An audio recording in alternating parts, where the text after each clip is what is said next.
Kwa majina naitwa Joseph Shaban Magazi, ni wakili wa kujitegemea, lakini pia ni rais wa chama cha mawakili Zanzibar, Zanzibar Law Society.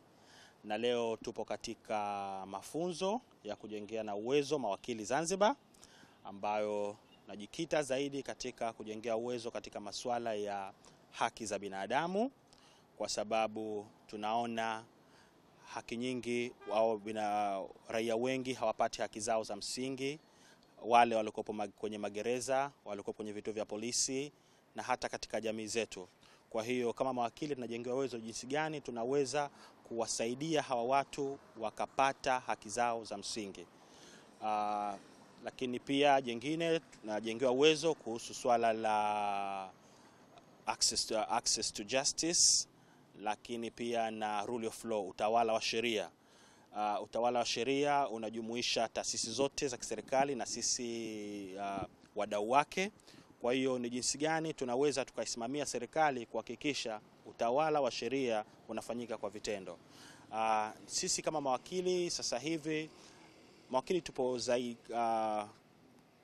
kama 600 hivi, lakini ambao wapo active ni kama 150 200, na wengine hawapo active kwa sababu mbalimbali. Wengine labda ni waajiriwa wa serikalini, wengine wameamua kufanya biashara zao nyingine na mambo kama hayo. Kwa hiyo katika kuhakikisha kwamba mtu au mteja, tunaita mteja, anapata wakili ambaye sio kishoka, wakili mwenye leseni, kwa kila baada ya muda wa mwezi mmoja, mahakama ya Zanzibar inakuwa inatoa orodha ya mawakili ambao wana leseni na wanaruhusiwa kufanya shughuli za kiwakili Zanzibar. Na sisi kama chama cha mawakili tunakuwa tuna share ile ripoti kwa mawakili wenzetu kuona ni nani ana haki ya kufanya kazi za kiwakili. Lakini pia ZLS kama chama cha mawakili pia tunatoa msaada wa kisheria, na hii tunatoa kwa kushirikiana na idara ya msaada wa kisheria ambayo iko chini ya Wizara ya Katiba, Sheria, Utumishi wa Umma na Utawala Bora Zanzibar. Na kuna mfumo maalum ambayo unaingia wakili na unaingiza taarifa zako kuonesha kwamba unafanya msaada wa kisheria, na kila msaada unaotoa basi unakuwa unauingiza mle na serikali inaona.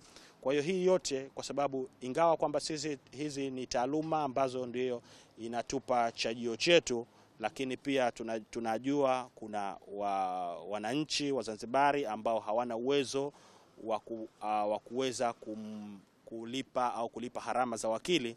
Basi kwa kutumia msaada wa kisheria, kwa kushirikiana na idara ya msaada wa kisheria, basi ndio tunatoa hiyo huduma ya kisheria bure. Na hii huduma inajumuisha ushauri, inajumuisha uandaaji wa nyaraka, lakini pia hata uwakilishi mahakamani.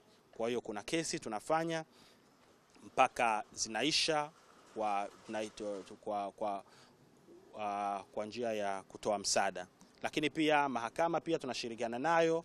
Mahakama ina utaratibu wa kutoa kesi za kujitolea, tunaita pro bono cases, ambapo wakili anakuwa anapewa hiyo kesi, anaishughulikia kuanzia inaanza mpaka inaisha. Na kwenye kesi hizi mara nyingi mahakama sisi mawakili natupa zile kesi za jinai au kesi za watoto.